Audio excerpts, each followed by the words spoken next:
Difficulty getting our Facebook live stream moving, so we're going to go ahead and get started. Good morning, everybody. My name is Gabriel Spitzer. I'm part of the communications team here at Public Health Seattle and King County. Thanks for joining us in this new and exciting time slot for our briefing with Dr. Jeff Duchin, Health Officer for King County. We will have some time for Q&A after Dr. Duchin's briefing. Please use the raise your hand function in Zoom if you have a question, and we'll call on you. And with that, I'll go ahead and hand it over to Dr. Duchin. Thank you, Gabriel, and welcome to everyone who's joining us this morning. I'm going to start with an update on our extreme heat event and then transition to the COVID update. The King County Medical Examiner's Office is now reporting 13 heat-related deaths and 2 drownings between June 29th and the 30th, all related to the recent heat event. This event has had a profound impact on our regional healthcare system. On Monday, the 28th, there were 226 emergency department visits alone. And the number that have occurred during this event have been between 4 and 25 times what our most recent daily high number of emergency departments visits have been for heat. And 30% of those cases have been admitted. Now, we've also seen a tremendous impact on our emergency medical system response for heat-related illnesses. The number of emergency medical system responses just during this recent heat event almost equals the total from 2018, 19, and 20 combined. We saw 370 EMS responses between Saturday and Tuesday, and there have been 425 in the years of 2018, 19, and 20 combined. If we look at the number of heat-related illness responses this year to date, it's basically the same as those 3 years total. Our healthcare facilities are seeing a high volume of sick patients, which resulted both in a stress on emergency responders and our area healthcare facilities. And the cumulative impacts of this heat event are hard to measure, but won't be apparent for months to come. Now, this event abruptly shifted our attention away from the COVID-19 outbreak, where we've all been appropriately focused, to an even bigger and more serious long-term crisis, which is the health impacts of climate change. Climate change is causing an increasing frequency and intensity of heat waves and other extreme weather events. And this recent heat wave should not be thought of as an anomaly, but the new normal, based on the amount of global warming that has already occurred. And we all need to be prepared, therefore, for increasingly severe weather events and their impacts, because the health and economic consequences of climate change are only projected to worsen.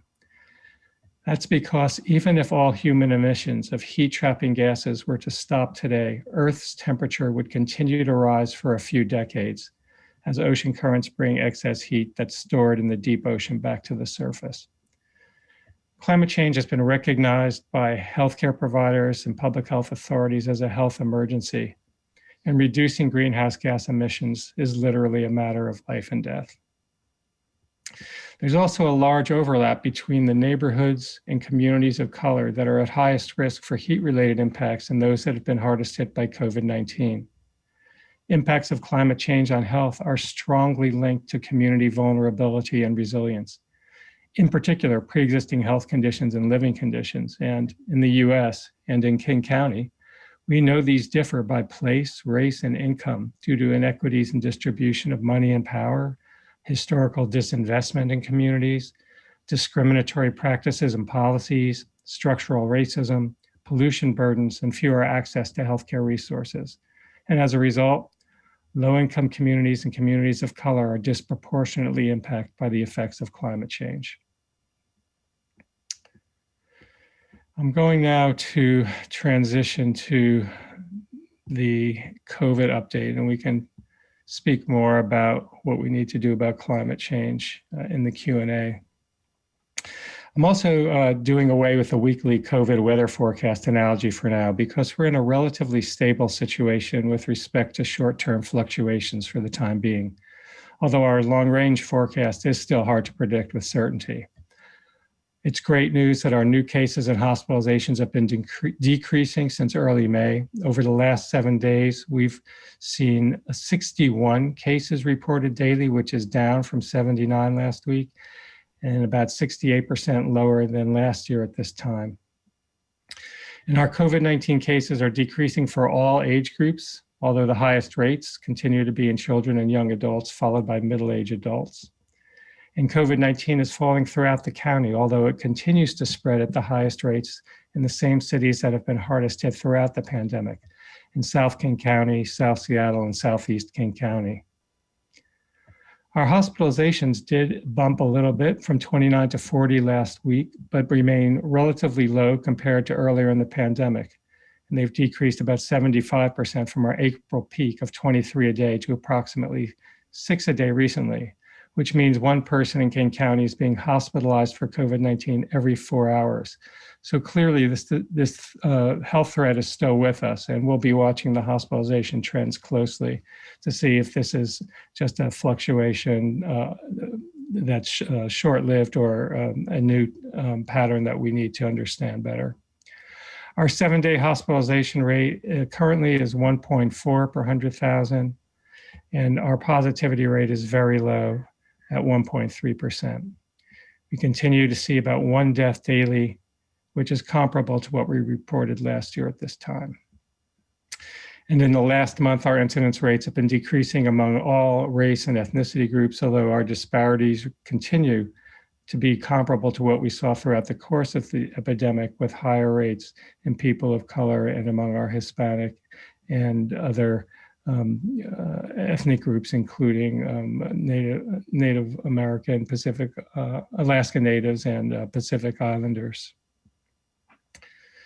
Now, while the counts and rates have been decreasing for all race and ethnic groups, the rate of decrease for our Black African American community members has been less steep compared to the other race and ethnicity groups. Let me transition now to talk a little bit about vaccines. As you know, vaccination remains our best tool for emerging from this pandemic. 95% of our recent cases, 95% of our hospitalizations, and 95% of our deaths are in people who are not fully vaccinated. It's tremendous for our community that 72% of King County residents aged 12 years and older have completed their vaccination series, and almost 80%, 78%, have at least 1 dose. And for our 16 and older population, 73% have completed the series and 79% have started it. So we are in very good shape compared to many other communities in the country, but we still have gaps that we need to address and much progress that we can make. Our completion rate among our Black community members is 53%, and it's 55% among our Hispanic community members, compared with 67% among whites. Now, it's great that all of our racial and ethnic groups have over 80% completion with 1 dose or more. Oh, let me rephrase that. Have over 80% of residents with 1 dose or more who are 50 years of age and older, and over 90% of those who are 65 and older have received 1 dose or more. So those are phenomenal numbers, and we need to have everyone who started that vaccine series complete it for full protection. And we continue to see the gap in South and Southeast King County, the same areas that have had the highest COVID rates, with lower vaccination rates as well. So for example, 58% completion rate in Auburn, Kent, Federal Way, 63% in Southeast King County, 66% in Burien, Renton, Tukwila, SeaTac, and this is compared with over 70% with in the other regions of the county. So these are very good numbers. Comparatively, if we compare ourselves to other parts of the country, in fact, King County has the highest vaccination completion rate of any comparably sized county in the country, but there's clearly a number of people who have not yet taken advantage of this life-saving and disease-saving vaccine. So we're looking forward to trying to make that vaccine available to all who can take advantage of it.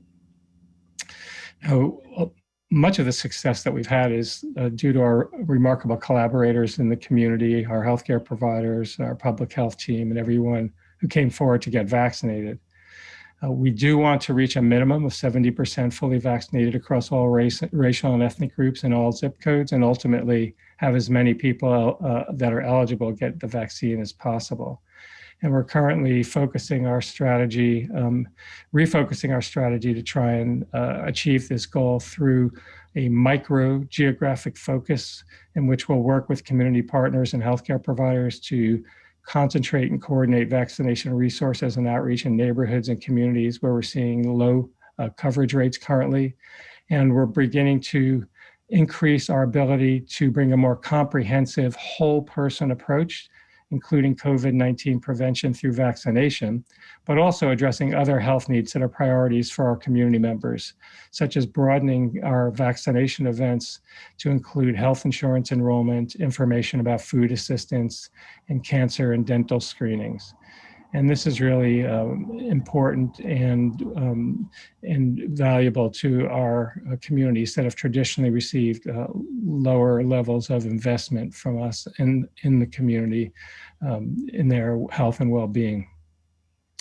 We're also going to be working with community partners to tailor our approaches to specific population groups and sectors, such as youth who have more recently become eligible, people living homeless, and older adults and people who have disabilities and are homebound. Now, with respect to our variants of concern, vaccination is more important than ever as more contagious variants become more widespread.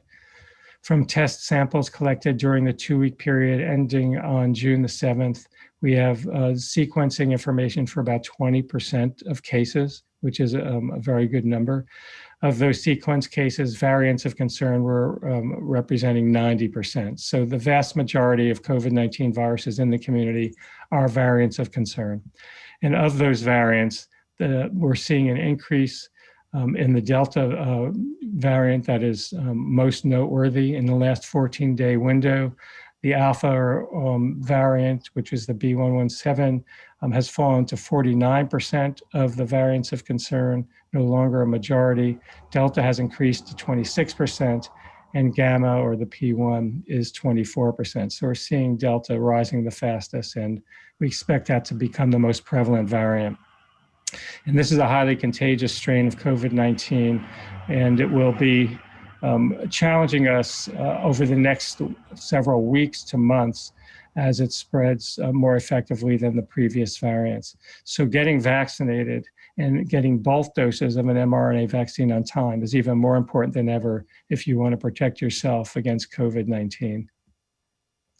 Now, it's very important, again, to understand that the vaccines offer excellent protection against Delta, but the complete series is required.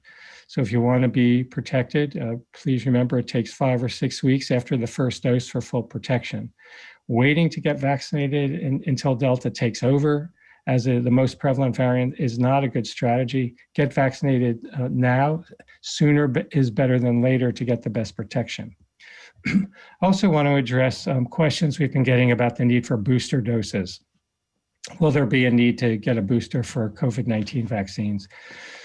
The total duration of protection of our current vaccines is not known with certainty. It could range from many months to years. And if the level of protection decreases, a booster dose will likely be recommended in the future, but we don't have evidence of that currently. Both public health and medical experts are closely monitoring how well the vaccines protect over time, and in particular as new COVID-19 variants of concern emerge, to understand if or when booster doses may be needed. But at this time, protection from 2 doses of mRNA vaccine, Pfizer or Moderna, or 1 dose of Johnson & Johnson continues to be high, and no booster doses are currently recommended in the United States. Now, of particular concern is the issue of high-risk populations like immunocompromised people, some of whom may not develop protection after the recommended vaccine series. And it's likely that any recommendation for additional doses would first come for these groups. Now, another question we've been getting is, can you get an mRNA vaccine after you get a J&J vaccine? Will it provide additional protection? And there is laboratory research that suggests that receiving more than 1 dose with a different vaccine formulation may provide benefits. And studies of this strategy are underway in human volunteers. It's possible that a combination of vaccines or a second dose of J&J vaccine may be recommended in the future. However, according to CDC, right now, there is no real world data to suggest a second shot is needed after J&J. and they're continuing to evaluate the need for a possible booster. So right now, no boosters, and in fact, our healthcare providers who are administering the vaccine sign a contract that it requires that they are adhering to the FDA's emergency use authorization and how vaccines should be used. So they really don't have the option to administer boosters in the US currently. Now, I'll transition to reopening and the end of the mask directive. And as you know, Washington State lifted COVID-19 restrictions yesterday for most activities, and our local mask directive ended this week as well. So there are no longer mandated restrictions on the number of people who can be in most indoor spaces or how far they must be spaced, with the exception of very large indoor events with more than 10,000 people. With over 70% of our residents fully vaccinated, the local mask mandate ended on the 29th. And what that means is anyone who's not fully vaccinated is still required to wear masks in indoor spaces, according to Washington State guidance, consistent with CDC guidance. And it's really important to understand that even vaccinated people may choose to continue to wear masks if they're at risk for severe infection, or they have close contact with someone who's at high risk, or they just want to support mask wearing by unvaccinated people, or they feel more comfortable. They want to maximally reduce their risk given the increasing number of highly transmissible variants. They have that every right, and it's reasonable to continue to wear a mask, particularly in crowded indoor air spaces where people will be spending time. Businesses and workplaces can also require customers and workers to wear masks, and some vaccinated people may choose to continue wearing a mask if they're at increased risk for severe infection. Now, we're in a much better place today, as I've said previously, than at any time since the pandemic started, thanks to our highly effective vaccines and mostly thanks to everyone who's been vaccinated. And that is the way we'll return to the healthiest lives and the healthiest economy. But clearly, COVID's not over. And as we begin to get back to the activities we've missed so much and consider our own risk tolerance, it's still advisable to get vaccinated if you are eligible and encourage others to be vaccinated. When more people are vaccinated, each of us is better protected. Also, continue to keep a good quality, snug-fitting mask with you and wear it when asked. People who are unvaccinated need to continue to wear masks in indoor public spaces. And again, any business or organization can continue to require masks for customers or visitors. It's critically important that we pay attention to improving indoor air ventilation, air quality, and filtration. We know how easily this virus spreads indoors, especially in crowded spaces. And businesses and all organizations with indoor facilities need to take steps to improve indoor air ventilation and filtration. And of course, outdoors remains better than indoors for gatherings. COVID spreads much more easily indoors than outdoors. And remember, please, if you have symptoms of COVID-19 or you've been exposed to COVID-19, the virus is still spreading, still presents a risk. Please get tested promptly. Please isolate yourself if you have symptoms and quarantine if you've been exposed. So with that, I'll pause and welcome your questions. Thanks so much, Dr. Duchin. For our Q&A, if you have a question, again, please go ahead and use the raise your hand function in Zoom, and we will call on folks. Our first question comes from Meher Graywell. Meher, please go ahead once I unmute you. Okay, hi, Dr. Duchin. I'm Meher Graywell from Worth a Shot, and my question is, with the mask mandate for the vaccinated lifted in Washington State and some restrictions lifted as well, what do you predict in terms of the return of other respiratory viruses like the flu, and how do you think this might affect tracking of COVID cases? And also, as the pandemic comes under control, do you think that COVID-19 will have yearly outbreaks like the flu? Okay, thank you for those questions, Meher. The measures that we put in place to interrupt the spread of COVID-19 profoundly disrupted the spread of other respiratory viruses as well.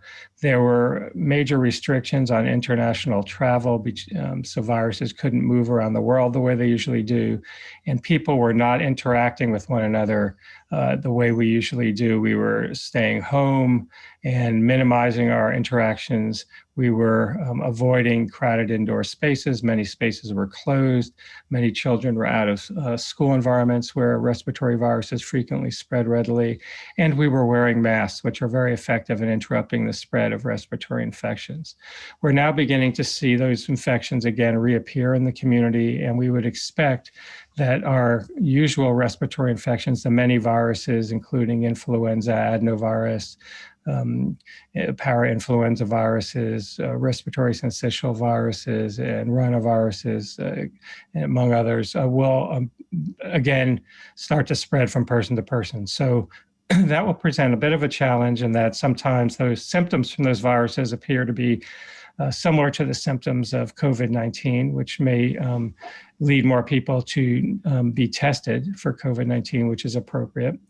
But at the same time, we also learned that if we choose to wear masks and follow precautions that we used for COVID-19, such as minimizing time in crowded indoor spaces, we can reduce the spread of these other diseases as well. But I do expect that they will return to pretty close to their baseline levels of spread by this fall. Now, it's a little bit unclear what's going to happen with influenza viruses. There were previously four circulating strains, and we'll see which ones may reemerge and which ones may not going forward. But again, to the extent that people choose to wear masks, even if you're vaccinated for COVID-19, you may realize some health benefits in reducing your risk of acquiring influenza and other respiratory viruses when they are circulating. With respect to what's going to happen with COVID-19, it's a bit of a mystery right now. This is a new pathogen. It recently emerged. We don't have a lot of experience with it. Variants continue to develop, which spread more readily from person to person. Theoretically, in the future, they may evade the protection from our current vaccines, requiring vaccine boosters or changes in vaccine formulations. And over time, people will either get vaccinated or get COVID-19. The virus will most likely make its way to most people if they're not vaccinated. I do expect that, as we increase our activities, there'll be more opportunities for COVID-19 to spread. And that will probably lead to increases in cases and hospitalizations. But whether and when that becomes a more seasonal phenomenon will depend, I think, a lot on how many of us get vaccinated and how many of us develop natural infection and how the virus evolves. I do think ultimately COVID-19 will be comparable to the other human coronaviruses in that it will circulate widely in the population. And after enough of us have vaccine-induced immunity or have been infected, it will cause seasonal outbreaks as opposed to the type of disruption that we're seeing now with large numbers of people who are hospitalized and who died during the emergence of this pathogen. Thank you, Dr. Duchin. Thanks so much. Our next question comes from Evan Bush. Hi, Jeff. Thanks for taking questions. Are you expecting to learn of more deaths from the acute impacts of heat in the coming days? Perhaps people still in their homes who have perished. What role will public health take in studying and understanding the overall toll of the heat wave, including excess deaths? And then what more could have been done by government to prevent the loss of life with this event? Yeah, thanks for the questions, Evan. So I think it's possible over the coming days we'll learn more, we'll be able to more accurately understand the health impacts of this recent extreme heat event. Over time, there may be people who are still in the hospital, for example, who are critically ill, who may die. I think there may be better, more sophisticated analyses that can be done to look at excess deaths over what would have been expected during this time. So we will be internally looking at the data that we have both from the King County Medical Examiner's Office, from our area healthcare facilities, and in collaboration with researchers at the University of Washington, trying to put together, the best picture of the impact, the health impacts of this extreme heat event, both in King County and in Washington State. It can take a while to understand all the different health impacts. For example, extreme heat can cause, of course, heat stroke and heat exhaustion, but it can also cause death and illness due to exacerbating cardiovascular disease, so heart attacks and strokes. It can worsen pulmonary disease like asthma and chronic obstructive pulmonary disease, and it can cause exacerbations of renal disease. And so it takes a while sometimes to understand exactly, which health outcomes have resulted from the heat event, and understand how many of those are due to heat versus would have occurred in the absence of heat. So those types of analyses take a little while and have to be done very carefully. So I do anticipate that over time, the health impact, as we understand it, will be most likely higher than we think it is today, and we'll have a more precise understanding of the full spectrum. There's also, of course, stresses to mental health and well-being that are also very hard to measure precisely, but we know that extreme heat and heat events lead to mental health pathology as well. Let's see. With respect to preparedness, this is an important question because, as I said, these types of events are to be expected given the amount of global warming that's already occurred. And even if we stopped everything today with respect to greenhouse gas emissions, our temperature would be expected to rise. So these types of global temperatures will continue to rise for decades. So these types of events are only going to become more frequent, which means we have to do two things. We have to be better prepared for them, and there are a wide range of events. It's not just heat events, but there's other extreme weather, such as floods, droughts.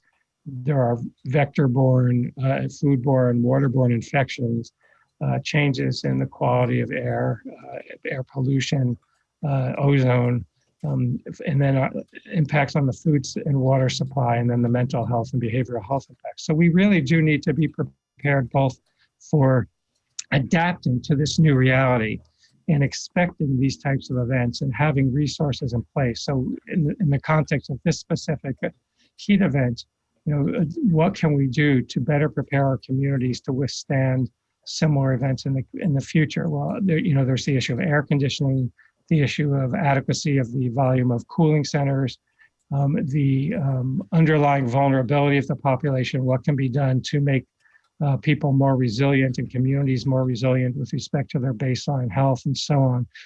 So we'll need to take a close look at how well we did here and what opportunities we missed, and whether we need to fortify our defenses in the future against similar events that should be expected. There are also more actions that are necessary to now stop the emissions of greenhouse gas, so we don't see even more catastrophic health impacts going forward.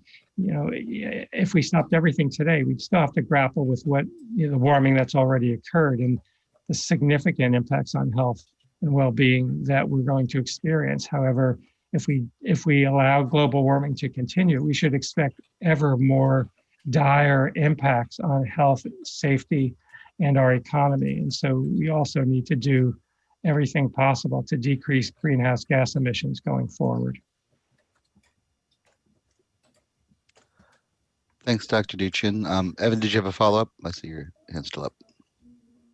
Oh, sure. Yeah, I'd just be interested. For this specific event, were there enough cooling centers? Were there enough places for folks to go? And, is there anything, given what you know of the folks who have who have died in this event or become, admitted to the emergency department, that there's a commonality or something that you see that could have been addressed differently? Yeah, those are all questions that we need to answer, but I think it's a little bit too soon for me to say. This is sort of these are the types of questions that we routinely ask during after action events, and we'll be, doing this very carefully, not only within public health, but with our emergency management partners and our partners in local government. And so those are very important questions that need to be asked, but I don't think I have the answers today. It's too soon. This will take some time to understand again the full impact, and then what of that was preventable. So stay tuned, because those are critically important questions that we have to answer. And Dr. Duchin, what do we know of homelessness's role in the folks who have perished or who have become admitted to the emergency department? Is that clear in the data?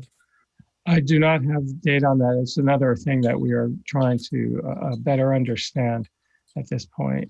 Both, the role of homeless or living unsheltered outdoors, or living in unstable housing, and again, the factors that we already understand, the predisposing factors related to baseline disadvantage, socioeconomic disadvantage, and the heat islands and the heat maps that you recently saw your Seattle Times published, that were produced by Department of Natural Resources. These are known predispositions to adverse health outcomes. But I have not seen the data yet on the breakdown of demographics or risk factors among those who suffered from heat-related illness. And part of that is, we really need to first understand that everyone who's been impacted, who they are, which conditions are due to heat, and then study those populations. I think the King County Medical Examiner's Office could provide information about the 12 deaths, and it's possible our communications team know more about those than I do today. But I don't think that information has been compiled yet, because we're still, as I said, trying to understand more comprehensively the full spectrum of health impacts that occurred. Thanks so much. One small point on that: the medical examiner's office reports that one of the decedents from heat-related illness was presumed homeless. So one of the 13 so far. Our next question comes from Eilish O'Neill. Eilish, please go ahead. Thanks for taking our questions. My first question is related to this question of protecting vulnerable populations from the heat. I was curious what steps Public Health Seattle King County took in this last heat wave to protect the vulnerable, and particularly the elderly, if there's any outreach to those who couldn't access cooling centers on their own, for example. And my second question is in terms of the inevitable wildfire smoke that we'll experience either this summer or in future summers. What proactive steps is the county taking to protect vulnerable populations from the smoke?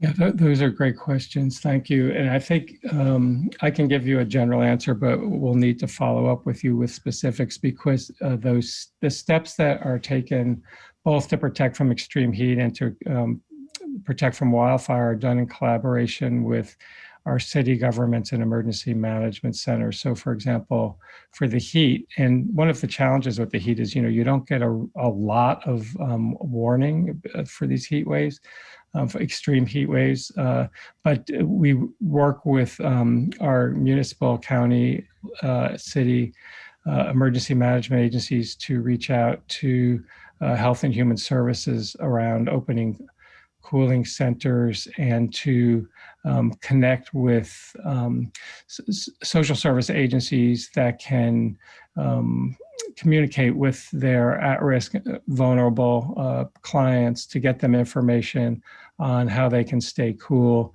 and to the people who are in contact with vulnerable clients to get them information on, checking on people, for example. So, if someone is at high risk, elderly, or has underlying medical condition, it's very important that they not be alone in these settings. So most of the work that we do is pushing out information around preventive measures to our partners in county and city emergency management and community service agencies that then connect with their clients and their populations. I think that it's possible that our emergency preparedness section has a comprehensive list of the actions that were taken that we can provide to you, but I don't have that handy. With respect to smoke, it would be similar. We, as you might remember, last summer during the COVID outbreak, when we were sheltering people who were exposed to COVID-19 in I&Q facilities, we had a smoke event that then provided some challenges, or presented some challenges to our team with respect to balancing the need to limit outdoor air coming in because of the dangers from the smoke particulates, and providing adequate ventilation and airflow to minimize the risk of COVID-19. And we had to make some major engineering adjustments to the facilities to do that. This year, thankfully, the COVID-19 risk is much lower, so we'd be focusing on shelters, smoke shelters for the community. And again, I don't have the information handy about the status of the capacity for smoke shelters, so we can follow up with you for the various municipalities about what's available and what's planned. Thanks a lot. And Eilish, go ahead and reach out to PHPIO and we can try and connect you with the answers. Our next question comes from Michael Crow. Hey, Dr. Duchin, thank you for doing this. I always appreciate you taking questions. One question on heat and one on COVID, which is the trend here, I think. On the state DOH call yesterday, they were kind of saying that they felt the risk of the variants was fairly controlled at a state level. I think the number they threw around for Delta and Gamma was something like 16 and 17% each. I hear you say that ours here in King County are looking a little higher, 26 and 24. I guess, is your concern higher for these variants in a populous county like King County, even though our vaccination rate is fairly high? Yeah, I think with the Delta variant, the Gamma variant, and I think future variants are going to continue to present a serious challenge to us with respect to COVID-19 control. I'm very concerned about the recent rise of the Delta variant in particular, because it's rising rapidly worldwide. No other variant has done that so far. I think it's going to become the predominant variant across the globe, including in the US, Washington State, King County. And so what that means is that, if you're not vaccinated, you're going to be susceptible to a virus that is more contagious and moves quicker from person to person. And again, with these variants continuing to develop, there is always the threat to the protection that the vaccines provide, that they will, mutate in a way that that requires some adjustment to the vaccine, either a booster or a changed formulation to provide higher level of protection. We know that Delta reduces the level of protection somewhat from our vaccines, but the vaccines still are excellent for protecting against severe disease. So people may be more susceptible to getting a COVID infection, slightly more susceptible to getting a COVID infection, but still very well protected against hospitalization and death. So I feel that the variants are representing, a serious both short and long-term threat. And in particular, right now, I think the Delta variant in particular, because of the speed with which it's taking over the landscape of variants is the most concerning. So again, this is really a threat for unvaccinated people. And that's why we need to continue to remember that unvaccinated people need to wear masks in public, both to protect themselves from getting COVID, but also from spreading it to others, and to take steps to limit their interactions in crowded indoor air spaces, and that we all need to do what we can to improve the status of the air, the ventilation and filtration in indoor air spaces to reduce that risk of Delta virus spreading to anyone who is unvaccinated, and to a small proportion, perhaps, of those who even are vaccinated. So yes, I think that the risk from the variants is significant. Now, that said, I don't think, based on the current situation, that we're going to see the type of hospitalization surges and death surges that we saw before we have vaccines. I think it's quite possible that we'll see additional cases, we'll see additional hospitalizations due to Delta and future variants. But because the vaccines are still so highly protective and are in particular, protecting those that are most likely to have serious illness and die, the older adults, that we're not going to see those massive spikes in hospitalizations and deaths. But we can see increases. I would not be surprised if we saw increases in cases and hospitalizations going forward. Only time will tell the extent to which that will happen, but I don't think it's going to be massive or comparable to what we saw earlier before in the pre-vaccine era of the outbreak. Thank you for speaking to that. The other question I had, it kind of echoes Evan's a little bit here, but as you said, our new normal is climate change. We're going to feel these extreme events going forward. On the topic of government preparation for an extreme heat event like this, do you think if this is our new normal, we can prevent deaths in future heat waves, like completely prevent them, or will we start to see these in the summer in Seattle and Washington? Well, we will start to see more and more extreme heat events. And of course, these are linked with fire and smoke. And as you probably saw, there are fires now breaking out in British Columbia and California, and we will most likely be impacted. And there are wildfires burning in Washington state as well. So, both heat and fire are going to present ongoing increasing frequency of extreme heat and fire and smoke events is our new reality, and we need to expect that. And we can take significant steps to minimize the health impacts from those events. I don't know if we can prevent all deaths, but we can certainly minimize the risk by increasing preparedness through adaptation measures, such as providing more air conditioning, better green space through planting trees, which is part of the King County Strategic Climate Action Plan and other plans around the country. So reducing some of those heat islands, and then better preparing our communities for these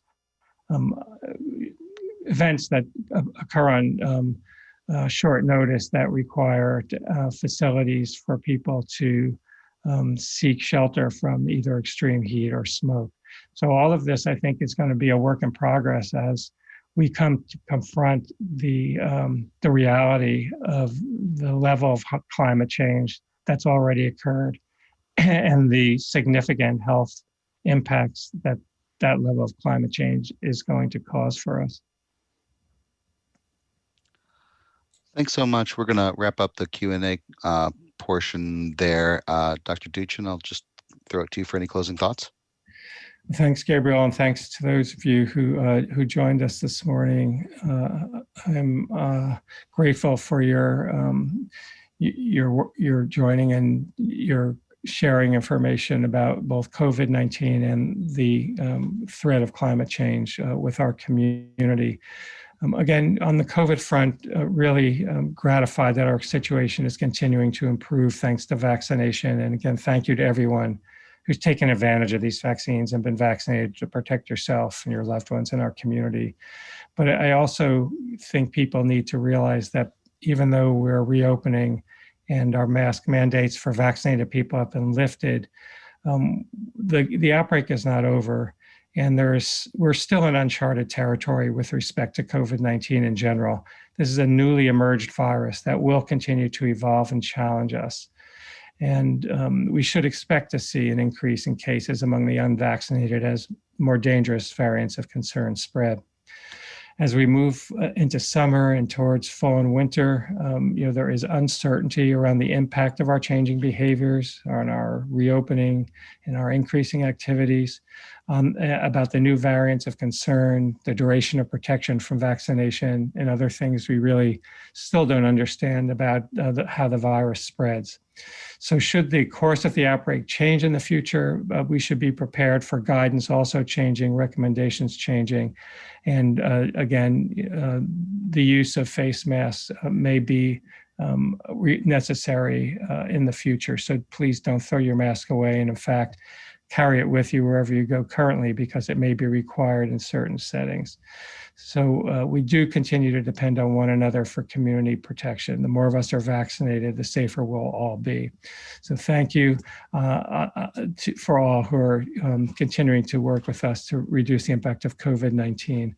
And again, with respect to climate, this climate change is a recognized health emergency. It's not a controversial topic. It's been recognized by all our major medical professional organizations, public health organizations, of virtually every scientist that studies the issue understands that greenhouse gas emissions are causing global warming that is creating a major threat to human health and well-being.